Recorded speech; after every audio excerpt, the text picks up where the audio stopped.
Halo semuanya, bagaimana kabar kalian? Semoga kalian dalam keadaan sehat dan bahagia selalu ya.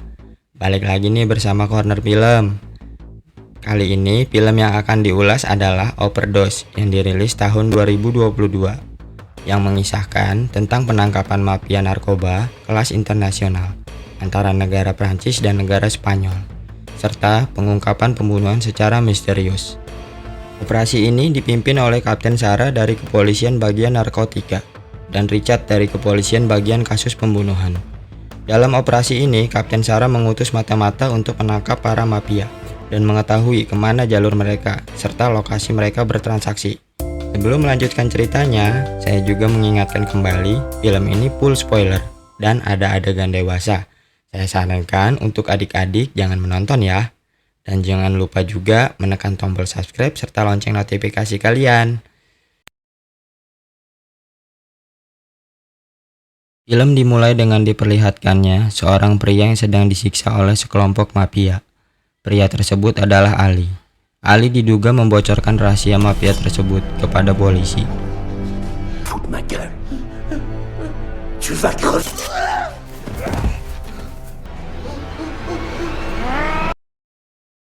Film dilanjutkan dengan penjemputan salah satu mafia yang baru saja keluar dari penjara Spanyol. Dia adalah Igor. Igor dipenjara karena memukuli salah satu polisi Spanyol, sehingga dia dipenjara 3 bulan. Dia dijemput oleh Garcia, salah satu pimpinan mafia di Spanyol. Igor merupakan anggota mafia dan dia juga menjadi seorang informan polisi dengan melakukan perjanjian kesepakatan dengan kepolisian Paris. Garcia memperkenalkan Igor kepada Vanessa serta diberikan hadiah karena selama 3 bulan di penjara tidak ada wanita di sana. Igor pun dibawa ke markas besar mereka, yaitu di Catalunya, Spanyol. Sesampainya di sana, Igor diperkenalkan lagi dengan tim baru pengantar narkoba. Mereka adalah Lemas dan Willy, mantan pembalap rally yang lisensinya dicabut karena ketahuan menggunakan kokain. Igor pun disambut oleh Alfonso. Dia adalah pimpinan besar mereka, serta yang menjamin dan mengeluarkan Igor dari penjara dengan cara menyuap jaksa Spanyol. Alfonso mempersilahkan Igor untuk istirahat, karena 2 hari lagi mereka akan melakukan transaksi besar. Igor masuk ke kamar untuk istirahat, dan dia di sana bertemu Said, salah satu tim mereka. Said juga memperkenalkan kekasihnya, yaitu Laila. Igor pun masuk ke kamar. Dia menyembunyikan kartu SIM serta alat pelacak yang diberikan oleh kepolisian di wastafel kamar mandi. Film berlanjut di salah satu rumah sakit anak di Necker, Paris. Ditemukan 2 mayat anak laki-laki yang dibunuh secara misterius.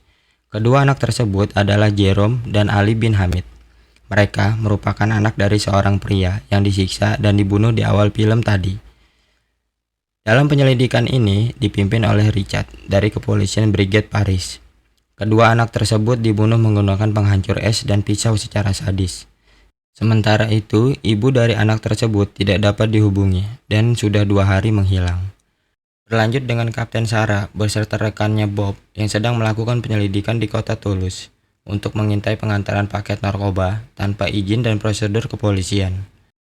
Keesokan harinya, mobil yang diintai Kapten Sarah dan Bob mengalami penembakan dan paket narkoba telah hilang. Ternyata supir mobil tersebut adalah salah satu informan Kapten Sarah. Atas kejadian tersebut, Sarah mendapat teguran dari atasannya karena menjalankan operasi tanpa izin. Kembali ke Garcia dan Igor yang sedang menemui Alfonso. Igor bertanya kepada Alfonso kemana dia akan mengantarkan paket dengan nilai 6 juta euro tersebut. Alfonso menjelaskan paket akan diantarkan ke Carcassonne dan sebagian ke kota Toulouse. Sehari sebelum pengantaran paket, Igor menyelinap ke kamar Said untuk mengambil handphone dan dia mengirimkan informasi melalui pesan kepada Kapten Sarah bahwa besok pengiriman ke kota Carcassonne. Dan segera Kapten Sarah memberitahu atasannya. Carcassonne.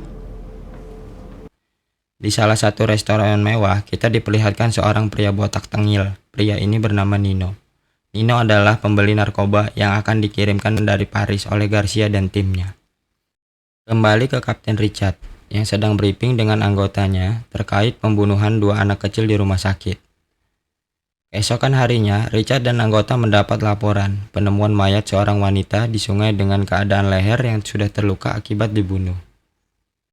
Dari hasil otopsi dan penyelidikan, ternyata wanita itu adalah ibu dari anak yang dibunuh di rumah sakit. Didapati dari rekaman CCTV rumah sakit dan TKP bahwa pembunuh mereka berjumlah 2 orang, laki-laki dan seorang wanita. Mereka menggunakan mobil yang sama, yaitu van berwarna hitam. Salah satu anggota Richard menemukan mobil van hitam tersebut dengan keadaan sudah terbakar di salah satu tempat parkir apartemen. Richard segera memerintahkan anggotanya untuk mencari saksi dan melihat kejadian mobil itu kenapa terbakar. Anggota Richard menanyakan salah satu penghuni apartemen. Ternyata wanita itu adalah mantan istri seorang polisi yang sudah meninggal. C'était mon mari, il était flic comme toi.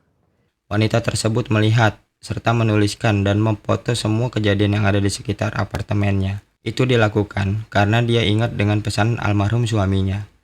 Dari catatan wanita tersebut, anggota Richard mendapati bahwa apartemen ini merupakan sarang anggota mafia yang dipimpin oleh Chris. Chris sendiri merupakan anggota dari Garcia yang berada di Paris. Karena penjahat yang dikejar oleh Richard berhubungan dengan narkoba, Richard pun berangkat ke Toulouse dan menemui Kapten Sarah untuk mendapat info tentang pembunuh yang dia cari. Kapten Sarah mengunjungi bagian investigasi kriminal serta membentuk tim untuk penyergapan mafia besok. Di sana Sarah dan Bob bertemu Charles dan Viking. Sarah Belaïch, mon adjoint Bob Fontana. Hari pengiriman paket tiba. Igor segera memasangkan perangkat GPS di salah satu mobil mereka agar Kapten Sarah dapat mengetahui di mana lokasi mereka berada. Sebelum berangkat, Garcia memberikan arahan kepada timnya. C'est eux qui nous ouvriront la route. Paix. Je le tue. On est... Dan memerintahkan Said sebagai penanggung jawab dalam pengiriman ini. Bon voyage. Merci, chef. On se voit à Carcassonne. Bonne chance.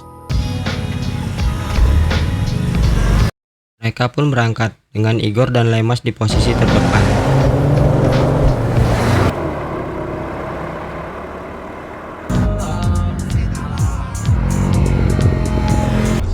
Ouais, dis-moi.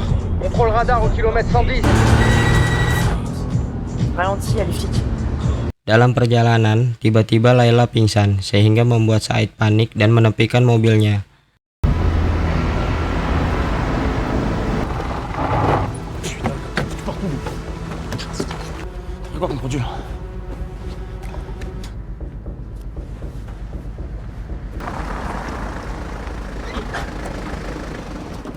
Saat Said sedang memeriksa Layla, 3 orang polisi patroli Spanyol datang dan menanyakan kepada Said.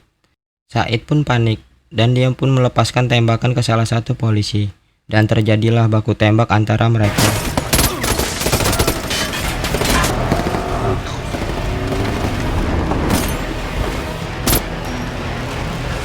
Tiba-tiba Garcia menyusul dan membunuh polisi itu semua. Karena insiden itu, Garcia memutuskan untuk merubah jalur dan tempat transaksi dengan Nino. Mereka keluar dari jalan tol dan melewati jalan pedesaan. Sementara itu, mayat Layla ditinggalkan.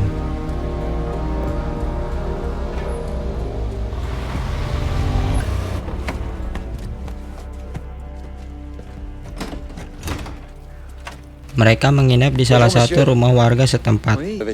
Et on aimerait pouvoir passer la nuit chez vous. Karena ketakutan, mereka pun diizinkan. Malamnya, pemilik rumah coba mengecek mobil yang dibawa Garcia dan timnya. Garcia pun melihat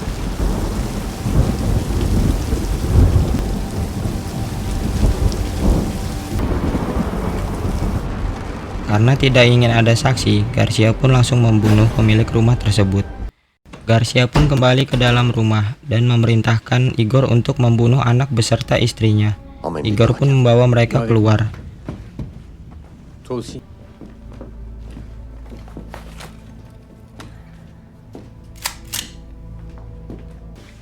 Dan Garcia bersama Vanessa naik ke lantai 2 untuk menghangatkan tubuh mereka yang telah kedinginan.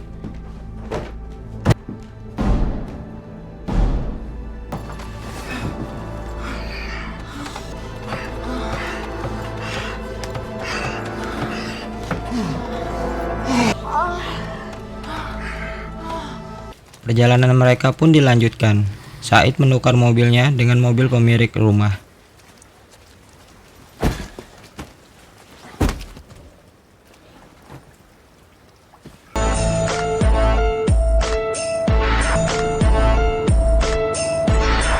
Di perjalanan mereka masuk rest area untuk mengisi bahan bakar. Di kesempatan itu, Igor menelpon Kapten Sarah dan memberitahu rute mereka yang baru. Kapten Sarah dan timnya segera menuju lokasi dan mereka mengintai dari kejauhan. Tidak berselang lama, Nino dan anak buahnya tiba di lokasi. Autorité à Sarah. Nos amis ont pris la direction de la citadelle. Mobil rombongan pelajar parkir di dekat tempat Nino. Attention à tous. Arrivée du convoi, je répète. Arrivée du convoi. Sortie scolaire du mercredi, ils ont tout prévu ces enculés. Un bus scolaire qui vient d'arriver. Ils vont se planquer derrière les gamins pour faire des... Ouais, ça va. Bien. Ça va. Garcia dan timnya segera mereka memindahkan paket tersebut ke mobil Nino. Karena terhalang oleh kerumunan pelajar, tim dari Kapten Sarah menunda penangkapan. Setelah transaksi selesai, Nino dan Garcia berpencar untuk menghilangkan jejak. Kapten Sarah segera bertindak dan mengejar mereka. Terjadi aksi kejar-kejaran dan akhirnya Nino dan Garcia tertangkap.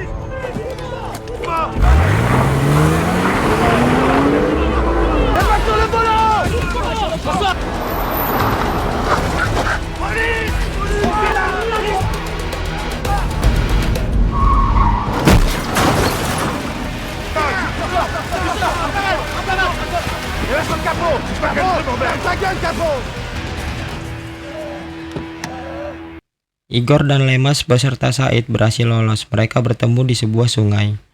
Said coba menghubungi Garcia, tetapi tidak ada respon. Saat sedang berdebat, Chris pun menelpon Said dan menanyakan kenapa Garcia tidak dapat dihubungi.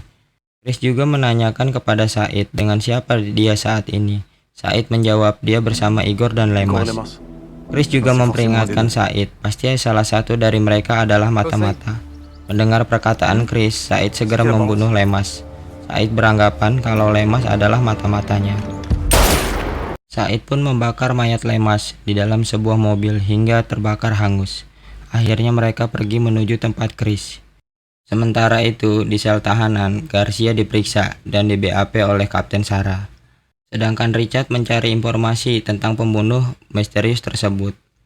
Dia menginterogasi Willy dan menyayangkan profesi Willy sebagai pembalap, kenapa harus kandas dan memilih ikut bergabung dengan mafia narkoba. Mendengar pertanyaan Richard, Willy menjawab bahwa dia tidak akan membocorkan apapun karena anaknya berusia 10 tahun menjadi taruhannya. Namun, Willy memberikan satu info kepada Richard soal anak kecil yang dibunuh di rumah sakit. Akhirnya, dia memberitahu nama pembunuh yang selama ini Richard cari, yaitu Wehab. Wehab ini adalah rekan kerja dari Layla. Dan ternyata pembunuh anak kecil dan seorang ibu di Paris yang menggunakan mobil van hitam adalah Wehab dan Layla.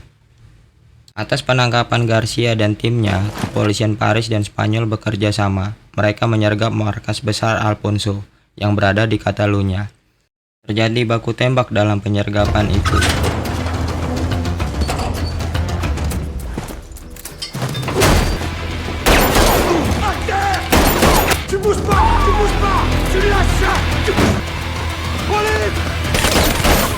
Di sebuah ruangan, Alfonso membunuh 2 orang polisi dengan pisau. Dan dia juga menggunakan pakaian polisi itu untuk kabur dari tempat. Tapi sayangnya polisi mengetahui dan segera mengepung Alfonso. Alfonso pun tidak mau menyerahkan diri, bahkan dia melawan. Dan akhirnya polisi pun menghujani Alfonso dengan tembakan. Dan akhirnya Alfonso pun tewas. Garcia dan timnya yang tertangkap akan dipindahkan ke penjara Paris. Dalam perjalanan terjadi kemacetan yang sangat panjang, sehingga Vanessa dan Garcia membuat keributan agar Garcia dapat kabur. Terjadi tembak-menembak antara Garcia dan polisi.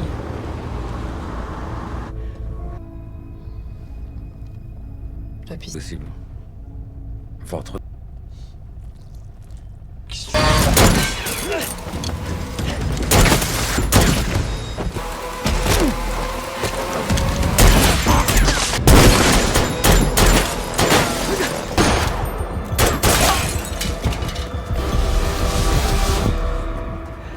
Garcia pun berhasil kabur dan beralih masuk ke hutan. Garcia masuk di salah satu rumah milik warga. Dia mendengar di televisi bahwa ada saksi yang masih hidup. Dia melihat ternyata saksi itu adalah ibu beserta anaknya, di mana saat malam itu Garcia memerintahkan Igor untuk membunuhnya.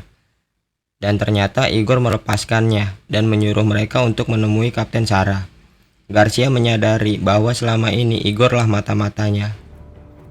Dia bergegas menuju tempat Chris dan dijemput oleh Wehab. On y va. Setibanya di sana, Igor dimasukkan ke dalam sebuah ruangan. Tu m'as bien niqué la gueule, fils de pute. Je suis fatigué. Igor pun disiksa dengan cara yang kejam oleh Garcia, sedangkan Said dibunuh oleh Garcia, yaitu dengan memotong telinga dan lidahnya.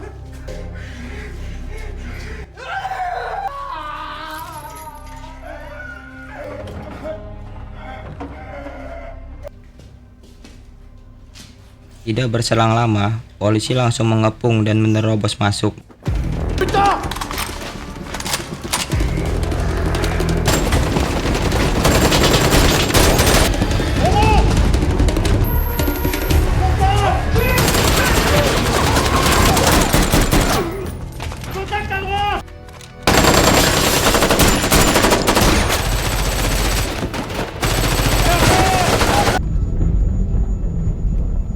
Akhirnya Garcia beserta timnya tertangkap kembali.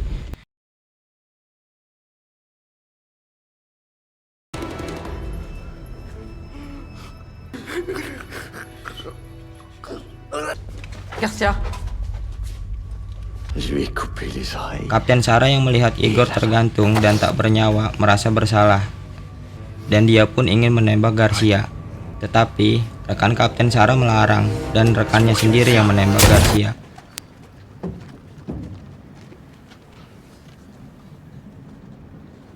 Ça va aller?